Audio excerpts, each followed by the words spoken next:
Everybody, Emma Turner here. We've had some great conversations this week, Tom and I have. Lots of things coming up in the show. Tom's going to be talking a little bit about instructional coaching, which is obviously an area of real expertise for him. So it's a real treat to find out a little bit more about his approaches to instructional coaching. And I'll be talking to you about chocolate and celery and how these relate to leadership. But we've also got some other stuff coming up.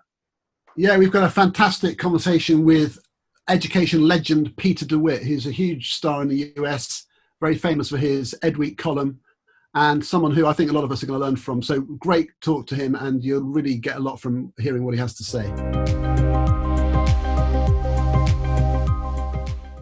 Okay, Emma, so you are a master of the wonderful analogy, and they're often food related.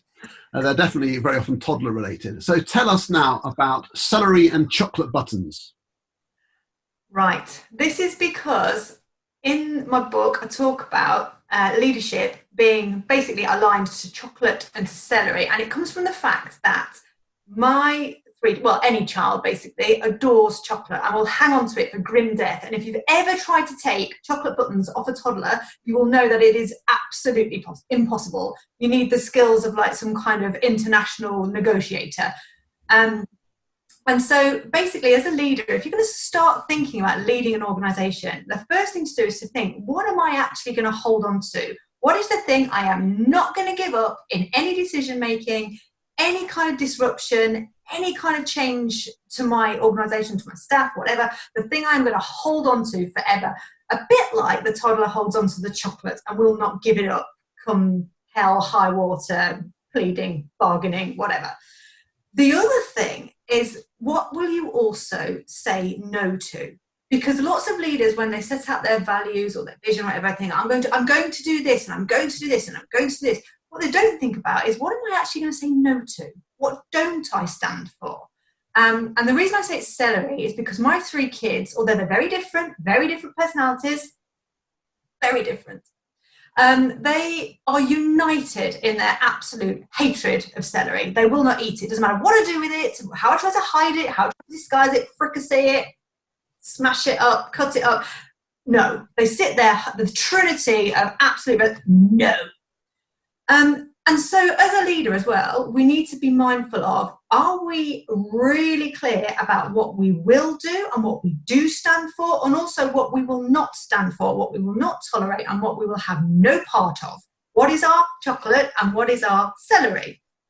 The next part of that is making sure that you use those as a filter and a foil for your decision making. Because once you really do know what you do stand for and what you don't stand for, it's dead easy to make a decision, because you think that doesn't align with this, or it kind of conflicts with that. So it actually really helps you. And especially early on in leadership, you can be tempted to say, yes, yeah, of course, yeah, I'll do that all the time. But actually, you need to be really mindful of, is this the right time for this decision? And not just, does it align with what we believe in, but is it the right time? Otherwise, it can be a little bit like, talk about hand-me-downs for children. You get a lovely set of hand-me-down clothes for children, and they're going to be perfectly brilliant at the right time, but you wouldn't necessarily put a massive pair of trousers on a toddler so they can fall over and bang their head on the coffee table. So it's got to be right decisions against your chocolate and your celery at the right time. And then chocolate and celery is dead clear, really, really clear to understand. And it's that kind of clarity that you need to have to talk to your teams in your school, to talk to the stakeholders that you work with, and communicate it that simply and that effectively. This is what we do stand for. This is what we don't stand for. That then helps with other people helping you to lead, because they can use the same things as a foil for their own decision making. So they can start to help you to lead the organization. The trick is to not be woolly about it, and to actually have that kind of clarity about, yes, this is us, this isn't us. So my kind of first bit of information or kind of help or advice that I would ever give to anybody taking on any new leadership role is, have a little think about, what's your chocolate? Yes, yummy, brilliant, delicious, always go for that. And what would be your celery? Absolutely no way, this is not us. And then once you're clear on that, communicate that to the people that you work with and the people that you're working for and the communities and the children that you're serving, and then everybody knows where you all stand, and you're much more likely to go in the right direction if you're absolutely clear about what you want. And just for the record, my eldest is 9, still won't touch the stuff. Still won't touch the It's great. It's really good. Leadership chocolate, leadership celery, and it all aligns with, if you've had a really good think about what your moral purpose is, what do you actually stand for? And again, I'll say it again, read Sir John Jones, read The Magic Leaving Business. He articulates righteous indignation and moral purpose so beautifully. It was his work that kind of catapulted or was a catalyst, really, for the chocolate buttons and the celery. So there you go. Chocolate for me every time.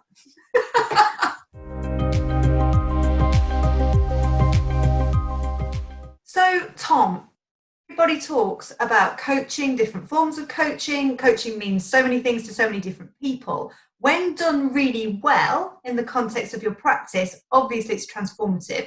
You're a huge advocate and immensely knowledgeable about instructional coaching. So can you tell us a little bit more about your approach to instructional coaching? Well, I think this is something that schools should be doing a lot more of, actually, because it's such a powerful form of professional development. And someone like Sam Sims, who's a researcher in the UK, he thinks it's the most strongly evidenced form of professional development that he can find.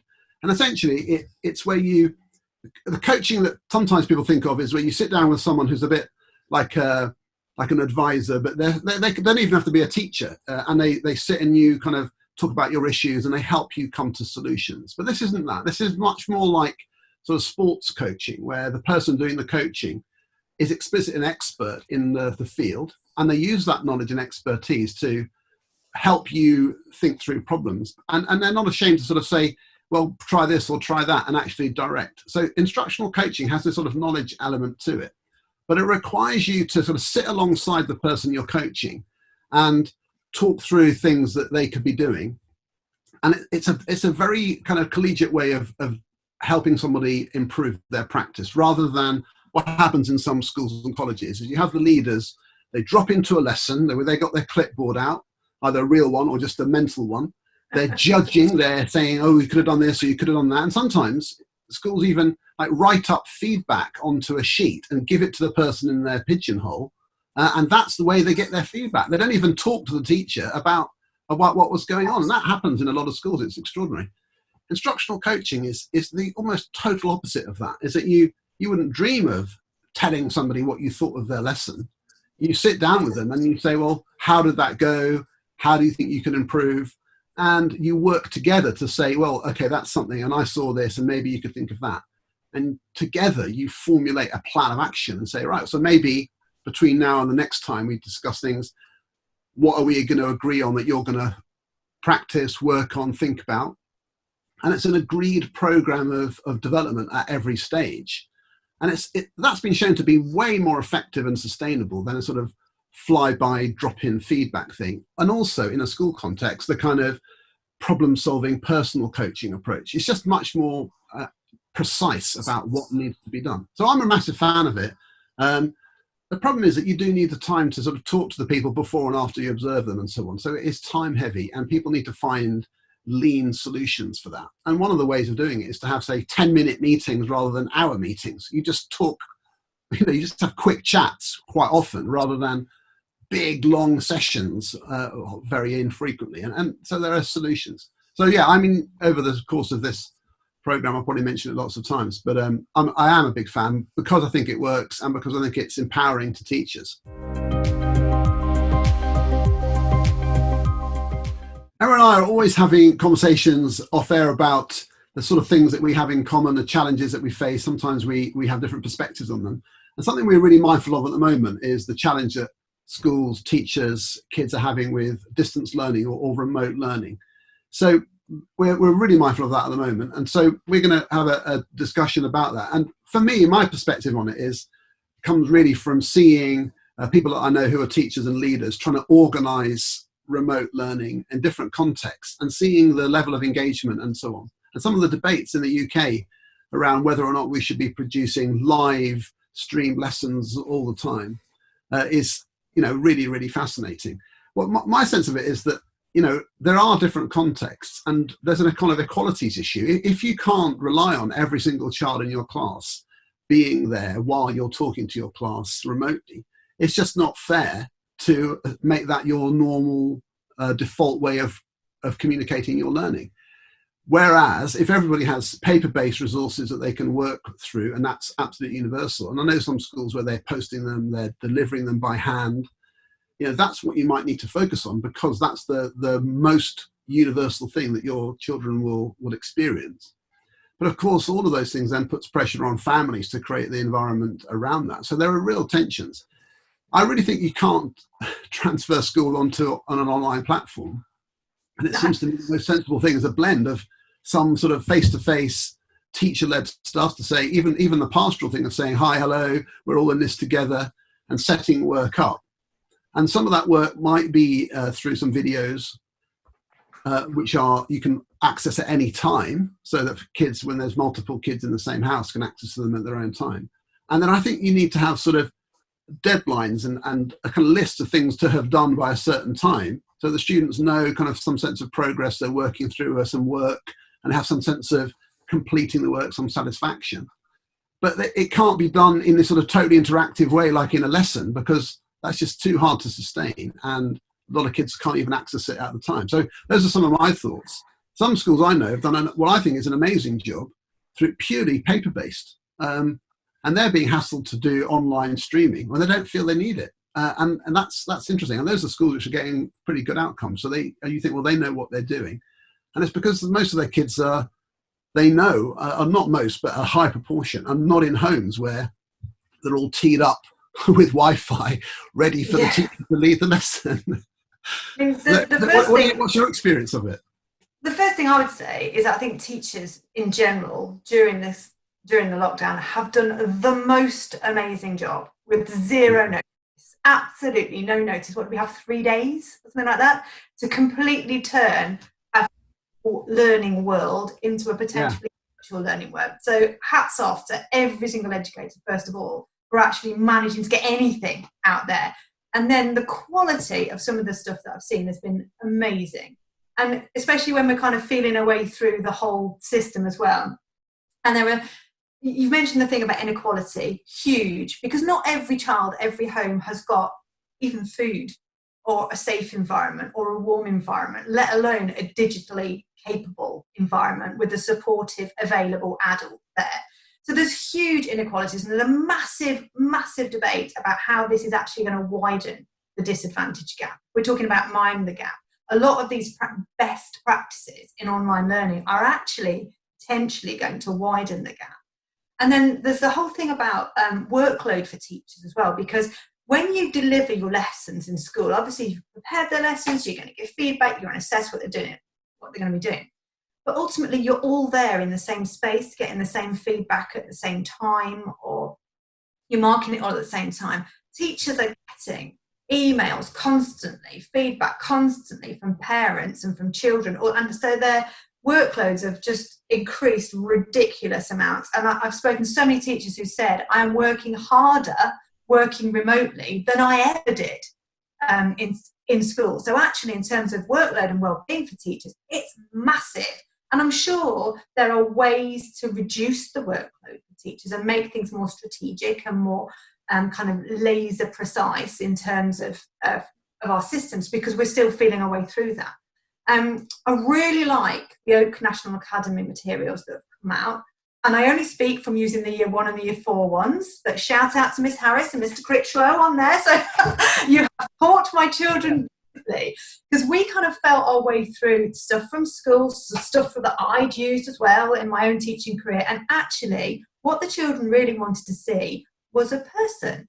Because ultimately, great teaching is built on great relationships. You write about this yourself, Tom. Great teaching comes from great relationships. You cannot have a relationship with a computer. So all of this remote learning at the moment is reliant on the relationships that have been built up prior to this lockdown. One of my concerns is going forward, how does a child learn really, really well and really effectively from a device or a person that doesn't know them?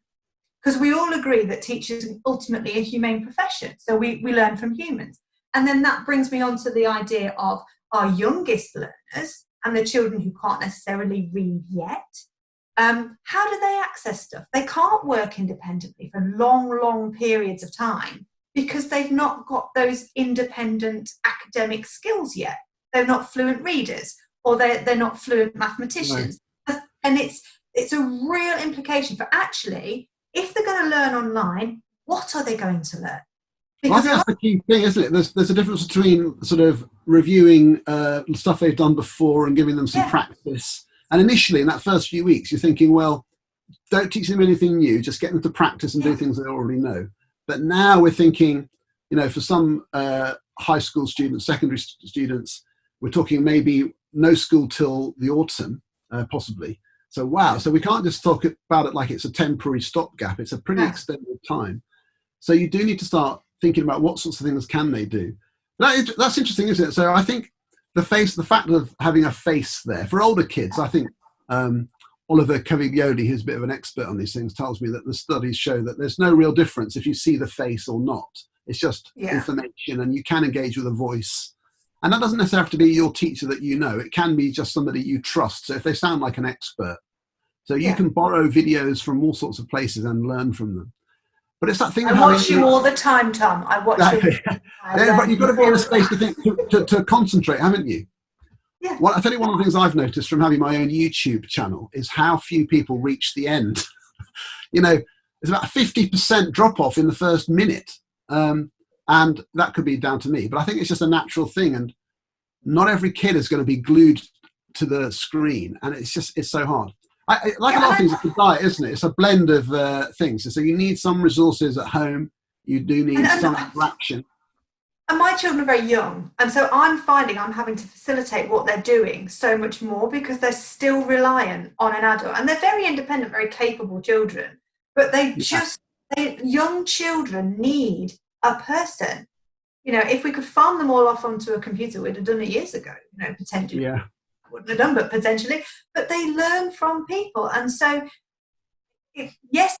games and play things and interact slowly, but actually I want them to learn the wider school curriculum diet of friendships, of relationships, of interactions, of feeling part of a community. Because essentially, if you're a child on your own, you're a community of one in your laptop. That's not learning about anything. Imagine if you had to do this forever, you'd rethink a lot of things, wouldn't you? You'd create sort of one world line communities. So and maybe that's something down the line. In the short term, it's really about knowledge gaps and keeping kids interested and active. So hopefully, when we do get back to normal, you've got a platform to build on.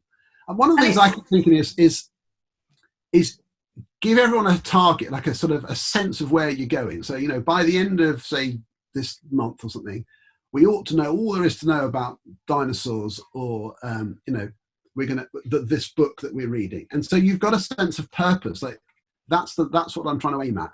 And even if you've done it in a very higgledy-piggledy way, kind of the goal. If it's just like bit by bit by bit, you think, well, what's it all for? And none of it seems to be adding up to much. And I think that's confusing. So that's one of the approaches. I mean, we could probably discuss this forever, couldn't we? A lot of it depends on technology, family backgrounds, there's so many variables.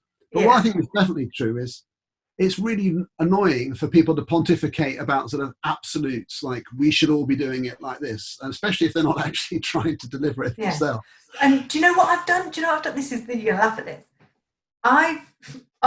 The children do loads of imaginative play at home, which you can't obviously do online. You can't do imaginative, extended physical play online, which young children need to do.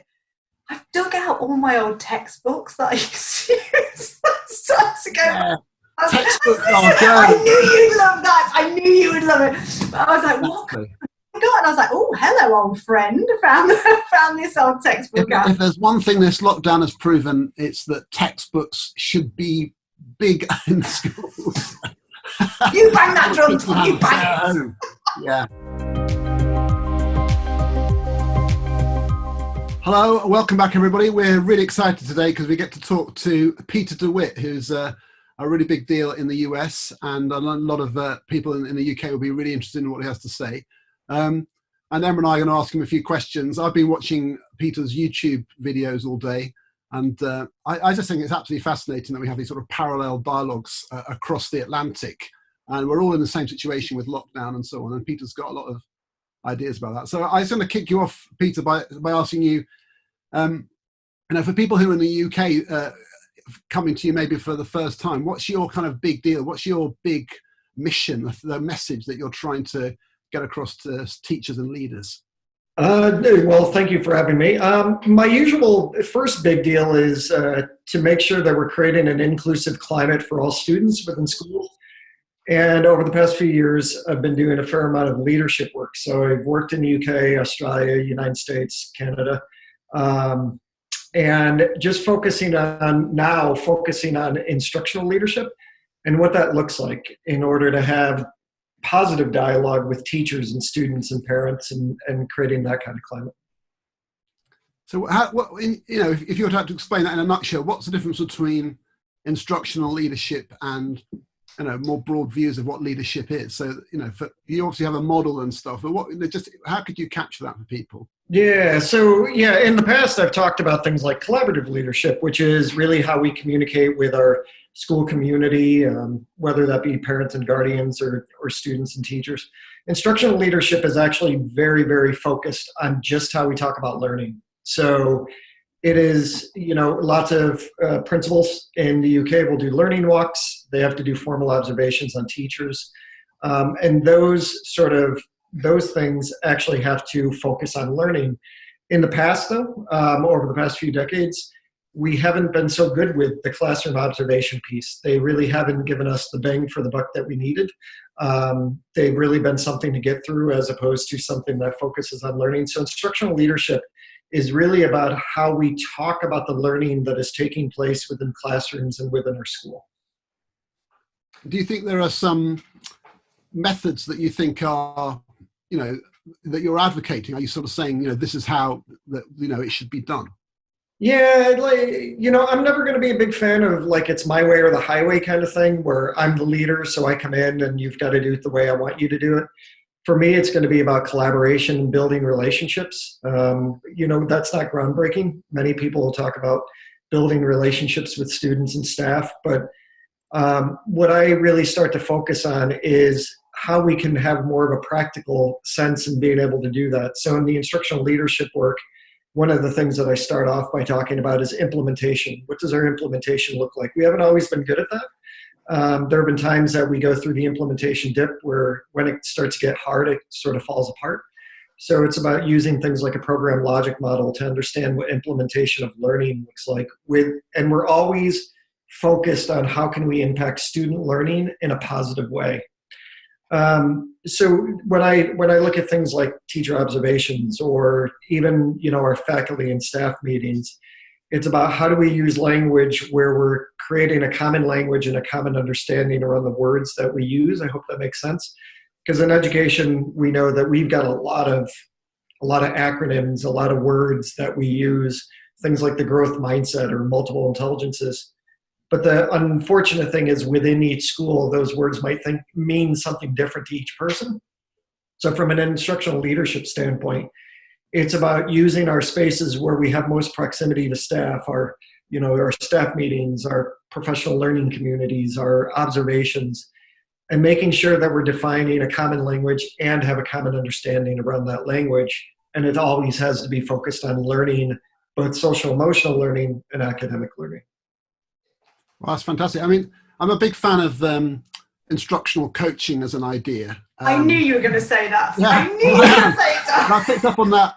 And don't you think we've been doing this wrong for so many years? I mean, I go to schools where what happens is a senior leader will drop into a lesson, watch for 10 minutes, and then write up some feedback to the teacher, which they put in their pigeonhole, and they haven't even spoken to the teacher at all. Do you come across that kind of nonsense? Oh, all over the place. It doesn't matter what country I work in. Actually, one of the things that I focused on in instructional leadership is research that I was doing in preparation for writing the book a year ago, where I actually surveyed principals on how credible they felt as an instructional leader, that small focus where we're just talking about learning. And I had a huge percentage of principals that said that they're completely confident, or they're somewhat confident to talk about instructional strategies to focus on instructional leadership. But then I surveyed teachers asking the very same questions, and the percentage of teachers that were very confident or confident in their principal's ability to be instructional leaders went way down. So there's a difference between confidence and competence. And there are some leaders that feel like they're very confident, but it doesn't necessarily mean that they're competent. As a school principal, because I was a school principal for 8 years, and I went directly from teaching in a high poverty city school to being a principal in a rural school district. And one of the things that I always did was I went around every morning to say good morning to the kids. I studied the yearbook to memorize their faces and their pictures. And so I tried to create the relationships and get a sense of how teachers taught. So I would go back into classrooms quite often. I was in every day. And I felt like those moments and the conversations we would then have at our staff meetings and the conversations I would have in maybe even informal conversations with teachers would make me better prepared for those formal observations that I was required to do. Because my concern was that when I was a school teacher, I really never had a formal observation done on me that gave me any value. It didn't change my practice. If anything, it taught me how to play the game, right? Have a really nice lesson for 45 minutes and then boom, I'm done and don't have to worry about this formal thing until next year. I didn't want that. I wanted it to be ongoing dialogue with teachers where we really focused on learning so we could go a little bit deeper. And I think a majority of my teachers really liked that. Some of them probably, didn't like to see me coming, but I think overall, it was a pretty good relationship. Do you think you have to be like a really kind of hungry leader who's really passionate about teaching and learning to do that though? Because there's kind of two types of leaders in a school. There are who are really, really deeply engrossed in teaching and learning. And then there are the ones who are kind of more systems and organisations. And I just think back to when I was in headship, the thing I missed most was being in the classroom and developing teaching and learning. And so when you were talking then about just wanting to pop in, get to know the children, get to know the way it was, the way that they were teaching, do you think then that instructional leadership works better with the kind of leader that really still is rooted in teaching and learning? Yeah, so part of the research, that's a great question. Part of the research that I was doing was because I do work in the UK and Europe and everywhere else, I was trying to get a sense of what it looks like all around the world. And the reality is that over the past few decades, even though instructional leadership has been studied since about the mid-1970s, one of the things that I found is that for a majority of leaders in different countries, that management style was really what came through. They focused on being a manager more than they focused on the instructional leadership piece. And honestly, I remember reading research from Norway where it said that some of the the principals, the school principals or the head teachers were actually people that were not necessarily particularly good teachers, but they were very good at doing master scheduling and timetabling and all that kind of stuff. So yeah, that's definitely a piece. I think there are sort of two answers to your question. Number one is absolutely. I mean, I guess I look back at it now and I geek out over doing research. I'm doing research right now along the lines of how this pandemic is impacting teachers, students, and I'm just getting ready to do parent surveys. I know I can read over your shoulder there. The magic of the internet. So I think I can, I geek out a little bit when it comes to this because I look at this as a great opportunity, right? I'm like, this is really about and research and look at. But on the other side, I don't think you need to know it all. And that's part of the problem with being a school leader is that they feel this sense of pressure that they're supposed to know it all when they walk into a building. And I was fortunate enough that I didn't have that experience. I interviewed in front of a panel of 17 people, and the teachers chose me as being their new principal because I was coming from the classroom. But the reality is I never felt like I was supposed to know it all when I went in. Was there pressure there every once in a while? Absolutely.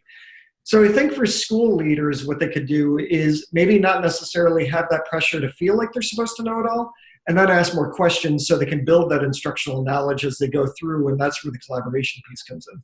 I mean, we'll talk about the pandemic thing in a minute because you alluded to that there. I'm just fascinated by this, because it seems to me like, talking to you, this is like a no-brainer. You know, this is how it should be done. You know, so why are we in a situation where it feels like what you're saying isn't the norm? I mean, a lot of teachers don't have this sort of lovely relationship with a leader where they have an instructional leadership model. They're not in that environment. Is it like that in the US as well? Yeah. So I've been writing a blog for Education Week for 9 years. And when I started writing, I was a principal at that time. And I was writing about all these things we were doing in the school, about my perceptions around learning and everything else. And I started to, I literally started with about 200 readers. And then it started to build, and all of a sudden I had 150,000 readers. And I had people that were contacting me saying, like, that's not the way my principal does it. And I had this myopic view. I just assumed that the way I did it, everybody else did. And that doesn't mean that what I did was great. I feel like I could go back now and definitely hone in on different things to do. But I definitely felt like we had a really good environment. I've been out of the role for 6 years. I still talk to plenty of my teachers and parents, and my students are finding me online. But the reality is, when I started to run workshops 6 years ago, when I started this role as an author and consultant, I was sort of blown away by the number of principals that not only would come to me and say, I never thought about doing that before, which was actually, it was nice, because I felt like, okay, so I'm going to help change practice. But I was actually struck by the number of people that would come to me and say, yeah, I'm not doing that in my school. And I was like, you do know that this is a workshop on instructional. Like, you knew that coming in, but you're saying you're not going to do any of it. So yeah, I mean, I feel like I always felt like it was just common knowledge that people would do it. But what I have found over the past 3 years that I've been coaching leaders is that a vast majority of them are so busy with so many other things that they're doing, especially in middle school and high school, that they struggle to find time to focus on instructional leadership. Yeah. And that's where I start to say, just give me a half an hour and we can start there. Do you think that's just the size of the job? It's just that and then because the pressure, accountability pressure is coming from elsewhere, that they kind of put their efforts in, I don't want to say mistakenly, but because I've been there, totally understand what you do. But you don't focus on the thing that actually will change stuff. You just end up focusing on getting stuff done. Yeah. I agree. I mean, I think one of the things that a lot of leaders in your country they have to prepare for is just the accountability piece alone prevents them sometimes from getting out of their offices and actually making an effort to get into classrooms. It's almost like they need to, sometimes when I'm working with leaders, I feel like I'm just giving them permission to get up and get out into classrooms for a half an hour during a day. So yeah, I definitely think that there's the social emotional stuff. There's also the adult stuff. You've got teachers and staff, and sometimes they can be tricky to work with as well. I've honestly worked with principals and had teachers that have told me that they've had teachers that won't allow them into the classroom. In fact, their union, that's actually one of the things, is that you can only go into the classroom when you're going to do those formal observations. It's like, that's just insane to me, because that's almost like you're contributing to the failure that you're setting up at the system within your school. And once again, we'll know we've won when teachers, when unions are complaining that we don't observe them enough or come in their lessons enough, then we'll know we've done it right. I do think as well that it's so much about the wider culture of the school as well, because I have, and you'll find this very hard to believe, the attention span of a gnat. I can only concentrate on something for moments. And so when I was in my office being all big and grown up and sensible, I just think, I just need to get out of here. I need to go back. I need to go back and see the children and reconnect with why I'm doing this job. And then you go out, and then you come back in and be like, all right, now I can do it. But I think so many people get ground down by the weight of this piece of paper or that email or this or that they forget to go back out and kind of reconnect with why you're doing what you're doing. The thing is, you need to do it all, don't you? I mean, I think I was pretty good at instructional leadership. I was just really terrible at everything else. So it all fell apart in that sense. See, I don't think you could do instructional leadership really well unless you did all of the informal stuff as well, the kind of just wandering in and having a chat and talking to the kids. because it then becomes, don't mean unwieldy, it becomes weighted, doesn't it? Like, now we're going to do the instructional leadership. Actually, it needs to sit on a bed of culture, but that doesn't sound right. I know what I mean.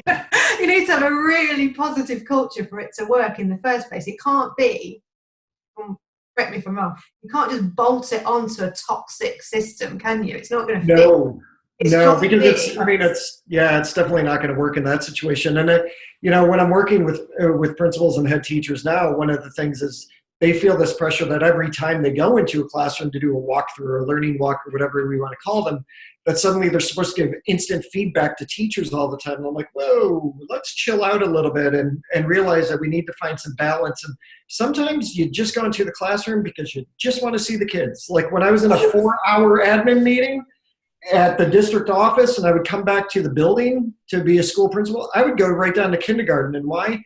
Because I didn't want to see another adult. I wanted to actually be with 5-year-olds because nothing can bring you back to normal like a group of 5-year-olds in a kindergarten. Oh, Peter, you're talking my language.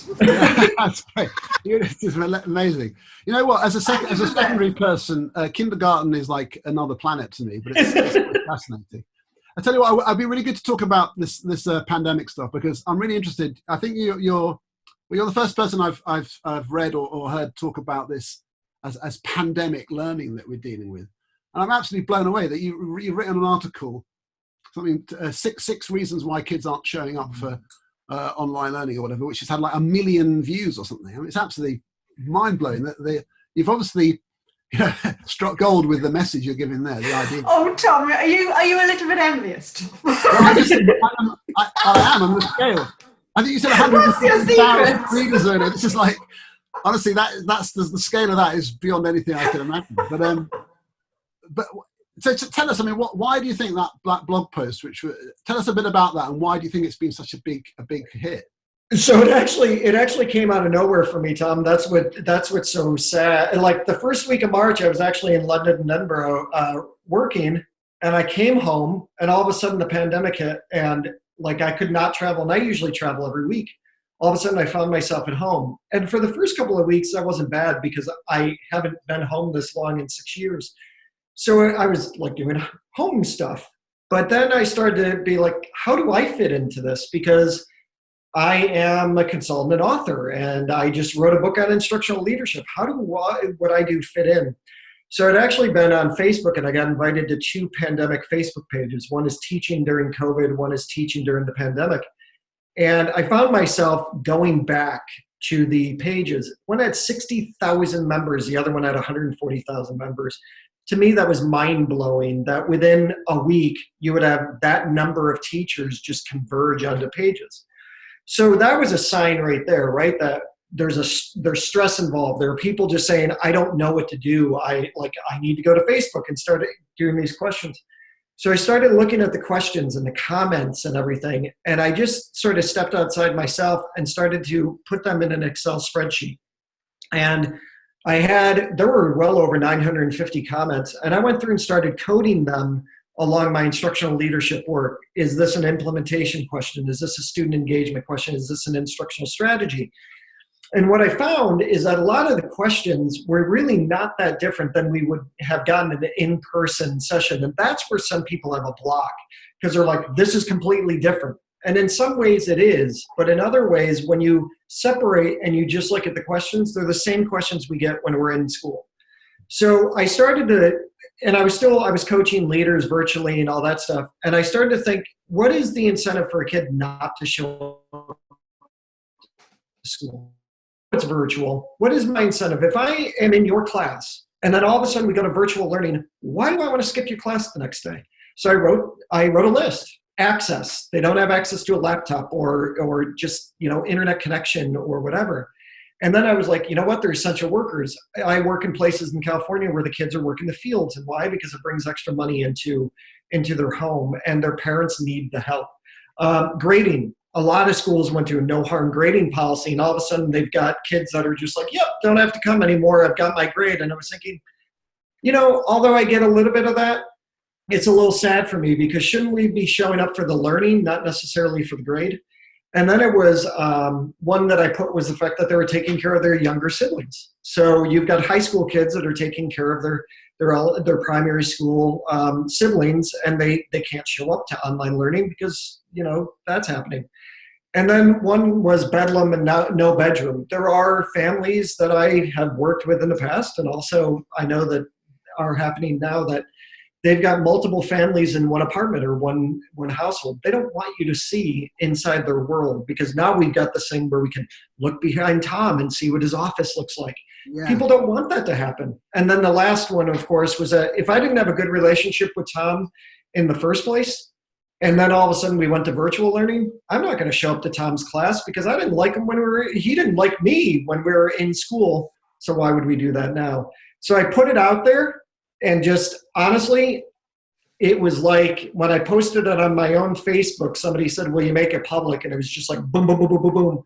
And it just started flying. And it honestly still is. It's amazing. But it has led me to doing surveys of students. I've surveyed several hundred students from 4 different countries. I've surveyed over 500 teachers from 9 different countries. I'm moving into family surveys now to look at, and it's helping me make a connection to not only the instructional leadership work, but also how can we go from pandemic teaching and learning, which is something I had seen on the internet. I didn't come up with it. It was just like, it's not virtual learning because it's during a pandemic and things are not equal. Mm. How do we go from pandemic teaching and learning? Because in the fall, we might be in the same boat. How can we turn it to virtual learning? And that is exactly where I'm staying right now and focusing on. So have you got any answers? So yes, I have them all, but people have to hype now. So you know what I'm doing right now is I'm going through all the data or whatever we want to call it. And it's really interesting because one of the things that I asked on the student surveys, and that was another mind-blowing thing too, because that blog that I wrote on Student Voice is becoming just as popular. And I had a load of people saying, I've read so much about the adults, but I've never read anything about the kids. And I thought, wow, isn't that wrong? And so what I did in that survey was that I always offered an other box at the end of every question. I'm amazed at what kids wrote. And then the last thing I asked was, what's a question you wish that I asked you? They had a load of really amazing questions. So one of the things that I'm finding is that there are kids that are saying, I want to see my teacher's face. I want to see peers. So that might mean that once a week you're doing a Zoom or a Google Meet or whatever platform you're using. So you're doing some of that. Part of it is that if you're going to continue to do review, make sure that you're offering surface to deep to transfer level learning, because part of the mistake people are making is that when they offer review, they're using the same activities that they were using a couple of months ago. So try to do a different activity that's going to be more of a conceptual learning activity, because that no grade thing that we were complaining about that kids weren't showing up for, the reality is that no grading thing has a positive side too, because it means that we have less accountability right now, and we can do more fun activities, more engaging activities that way without all the harm that we usually have to worry about. And then we're looking at things like students are saying that I don't mind, I like doing a project, but it's going to be hard learning for me. So adding that piece in is going, and it's finding a blend of all of those. And that's what I'm moving toward. That's the target that I'm looking at. And that's part of the presentation that I'm starting to do now too, because I just started doing presentations on the work yesterday. And it's honing in on these are sort of the big spots that students are talking about, and this is what teachers are talking about. And let's try to hone in on that.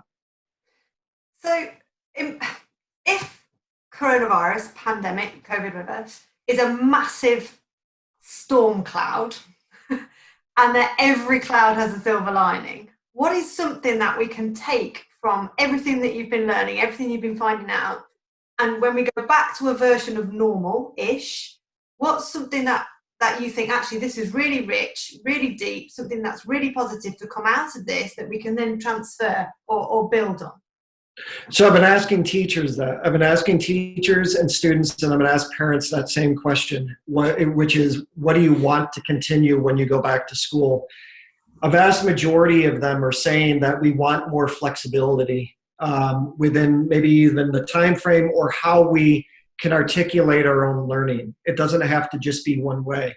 one of the things that I am hoping too, Emma, is that we learn that less is more. That is not certainly something you haven't heard before, but at the primary age, we are the masters of creating lessons that are every 15 minutes. And right now it's about the less is more and saying, how can we do less but go deeper with what we're doing? So it's going to be that. I have a lot of teachers and a lot of students that said, I would love to continue at least one of the online platforms, like a Google Classroom, where we can do virtual learning at night. So it's not always about the worksheet or anything like that. So I would say the thing to think the most is the less is more part, but also when I interviewed students and I asked them, how often did your teachers ask you what you want to learn or how you want to learn? I put in daily, weekly, monthly, never. 78% of the students that answered said never. When I interviewed teachers and asked them the same question, it was a little bit more balanced out. They were saying we asked them daily or we asked them weekly or biweekly. A very small percentage said never. So there's some miscommunication there, right? And it's about teachers being more clear about whether they really are asking for student feedback and for student perception, and if they're taking that student perception and actually practicing it in how they move forward. So I would say the less is more is one of the things, but one of the other pieces is we really need to make sure that we're getting more student voice where we're actually making changes to our practice. But those two go together, don't they? Yeah. Because if you do less, you have more flexibility. And so before this, when it's a packed curriculum, you're not really asking what they want to do because you've got so much to get through. But actually, if you do less, there's more opportunity to be guided by how or what the students want to learn. Yeah, and it's also, this is a big piece where instructional leadership comes in too, because it also means that leaders really have to be clear with their teachers that they're giving flexibility. Because when you look at the research behind things like self-efficacy, there have been multiple studies, and I've done some as well, where teachers don't feel like their principals are going to support them in trying new things. And yet when you interview principals are like, of course I support my teachers when they want to try new things. But you interview teachers and they say, yeah, my principal doesn't support me. So that common language and common understanding piece that I was talking about at the beginning of our talk, that's something that you need to be able to focus on too when we're back in school, to say, what does this look like as we move forward? Because if we go through all of this and we don't come out improving on something, then this has been a colossal waste of time, and that's too bad because it has been deadly for people. Both of our countries have been deeply impacted. We are at home, and this is something that even in the worst of times, we have to learn from. And for me, it's always been when I've gone through really bad situations, traumatic situations, I need to look at those moments and say, what can I learn about me out of this, and how can I change how I move forward?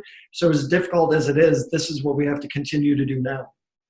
Well, I think it's brilliant. And I have to say, I think it's, if nothing else, one of the things is just having the opportunity to talk to you and to get a sense of this sort of common issue and the challenges that we're all facing. There's something quite unifying, isn't there, about the fact that we're all in it together. And I think it's fantastic. So I have to say, I'm going to say, I found it really inspiring talking to you and listening to some of your material online, and just a sense of, that this parallel world's going on. So I really want to thank you for joining us on our embryonic show. It's been really great talking to you, Peter. And Thank you, I really hope you have another conversation another time. So thank you so much.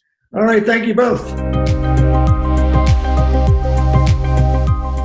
Well, that was so fascinating. I really love that conversation, talking to Peter DeWitt. He's someone who, I've come across only recently, but he's really got a lot to say, and it's clearly got this sort of big impact in the US, which is exciting. But I just love this whole link between the kind of the practical detail of the experience of going into classrooms, but now working as a leader, but also this sort of framework. So his instructional leadership framework. I think that's so important to have a way of thinking about ideas, which is, got a logic to it and a systematic approach. And this idea of implementation being really key. He's thought really hard about how do you get teachers to think about their teaching? How do you actually deliver that? And that focus on learning. So there's a lot of terminology like the efficacy and what he means by that, which I think is really important to explore. But also just his contemporary ideas about what he calls pandemic learning and recognizing it's so different. And that researcher mindset. So what's so interesting there is he's not just sat and thought. He's gone to find out what people are saying and ask them questions. Isn't that great? Like he's got that sort of desire to find out what people think. And I saw your ears prick up when he said he started to colour code a spreadsheet. Isn't that good? So he's not just sort of writing some polemic. But yeah, to be honest with you, to get a sense of the scale of what's happening there, we've got 1 million people who are hungry to find out what someone's saying. It shows you the impact someone like him can have with his ideas. So yes, for me that was really, really exciting. And I have to say, as a blogger myself, to hear that someone can have that many views of a blog post. You want a one-on-one about building your blog following, Peter. Tell me your secrets, Peter. Tell me your secrets. I feel like a minnow here. Like that was pretty amazing. So yeah, I really enjoyed that conversation. Emma, what did you think about it? Oh, I absolutely loved it. I loved the fact that he was talking about teaching and learning and improving teaching and learning being at the heart of the work of a school leader, and about how culture is so important in an establishment that you can't just bolt on a system or a spreadsheet or a chart or whatever. You actually have to build that culture of trust and relationships first, and to really actually improve teaching and learning. And I absolutely loved the fact that he said he wanted to go back down into the classrooms of the youngest learners as well, which is totally where I'm coming from as well. Reconnecting with the reason why you do the job that you do in education and in leadership. So I absolutely loved that. And the pandemic learning was great. I loved hearing about what his hopes for the future were in terms of what we can take forward from a potentially very bleak educational landscape, potentially. And I like the fact that there was so much transferable practice between the US and the UK, that this is something that we could really build on over here, really integrate into our own system. So absolutely fascinating. I think it's probably safe to say that we could invite him back for another segment. Plenty more ground to cover. That would be absolutely fantastic. And I'm sure the audience will have lots of feedback about what he said and will be kind of hungry for a little bit more DeWitt magic.